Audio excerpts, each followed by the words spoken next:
असेल किंवा या सगळ्या गोष्टी मिळत असतील तर हा एकंदरीतच लोकांनी निवडून दिलेल्या सरकारचा आणि महाराष्ट्राच्या अस्मितेचा सुद्धा हा अपमान आहे। खरं म्हणजे या महाशयांनी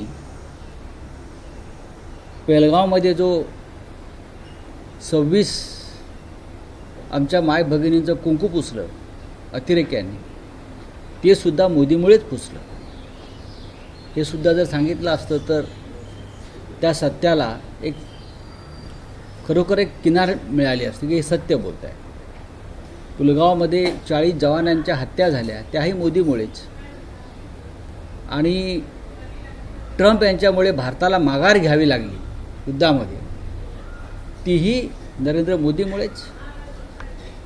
मुंबईसारख्या शहरातली मोक्याचे भूखंड हे अडाणीला दिले जात आहेत मराठी माणसाच्या घशातून काढून, तेही मोदीमुळेच। काल आपण पाहिलं असेल की शेतकरी रस्त्यावर उतरले, त्यांच्या जमिनी मोदींचे लोक हिसकावून घेत आहेत ड्रीम प्रोजेक्टच्या नावाखाली, तेही मोदीमुळेच।